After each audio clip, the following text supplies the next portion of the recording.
அஸ்ஸலாமு அலைக்கும். Bias home குக்கிங்கில் இன்றைக்கி நம்ம என்ன பார்க்க போகிறோன்னா, ஒரு சூப்பரான மட்டன் நுரையீரல் கிரேவி தான் நம்ம பார்க்க போகிறோம். மட்டன் நுரையீரல் கிரேவி சூப்பராக செய்யலாம். இது எப்படி செய்யலான்னு பார்க்கலாம் வாங்க.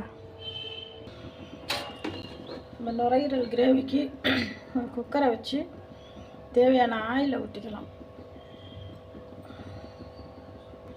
ஆயில் சூடானதும் பட்டை, கிராம்பு, ஏலக்காய் அதில் சேர்த்துக்கலாம். இப்போ நான் 2 தக்காளி, 2 பல்லாரி வெங்காயம் அரிஞ்சு வச்சுருக்கேன். வாசனைக்காக கொஞ்சோண்டு டவுன் போண்டா இலை வச்சுருக்கிறேன்.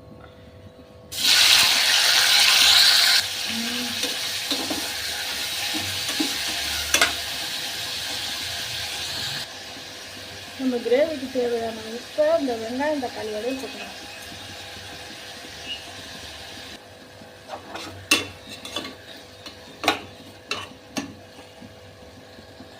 இது கூடவே நம்ம கிரேவிக்கு தேவையான 2 ஸ்பூன் இஞ்சி பூண்டு சேர்த்துக்கலாம்.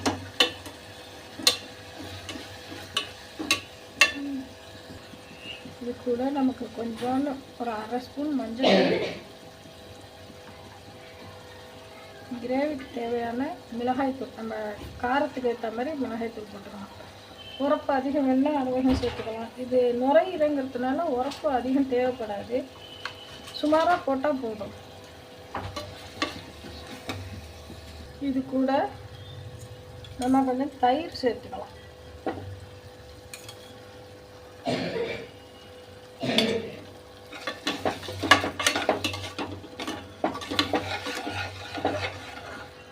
ஒரு ஸ்பூன் மட்டன் மசாலா, ஏன்னா இது மட்டன் நுரையீரல்ங்கிறதுனால மட்டன் மசாலா போட்டுக்கலாம். ஒரு 3/4 ஸ்பூன் கரம் மசாலா. இதெல்லாம் நல்லா பச்சை வாசனை போகிற அளவுக்கு நல்லா வதக்கி விட்டுடணும். வதக்கி விட்டுட்டு இப்போ இது கூட நம்ம க்ளீன் பண்ணி வச்சுருக்கிற நுரையீரலை சேர்த்துக்கலாம். நுரையீரல், கொழுப்பு எல்லாமே இதில் இருக்குது. நான் எல்லாத்தையும் சேர்த்துக்கிறேன் இதில்.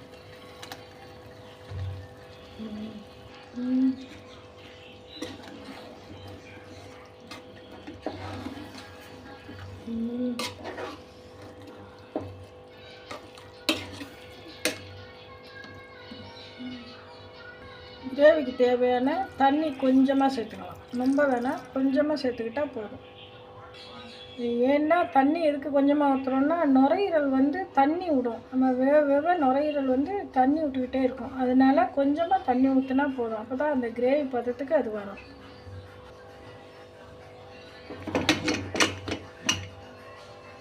இப்போ நம்ம வெயிட் போட்டு ஒரு 5 விசில் விட்டால் போதும்.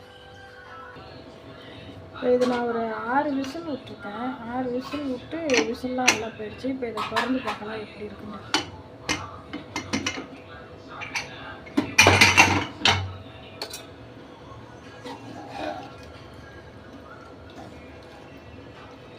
நல்லா இந்த நுரையீரல் எல்லாம் நல்லா வெந்துருச்சு. இப்போ நம்ம இந்த தண்ணியை சுண்ட விட்டு எடுக்கணும். ஏன்னா நான் ஏற்கனவே சொல்லியிருக்கேன் இல்லையா, நுரையீரல் தண்ணி விடும்லே, நம்மளும் கொஞ்சம் தண்ணி ஊற்றிருக்கோம், அதனால தண்ணியாக இருக்குது. இதை கொஞ்சம் நம்ம நல்லா அடுப்பில் போட்டு சுண்ட வச்சுக்கணும். இதே மாதிரி அடுப்பில் போட்டு நல்லா அந்த தண்ணியை சுண்ட வச்சு எடுத்துக்கணும்.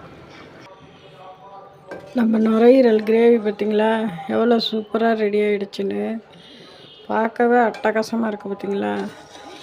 சூப்பரான உருளைக்கிழங்கு நுரையீரல் கிரேவிங்க, அருமையாக வந்துருச்சு.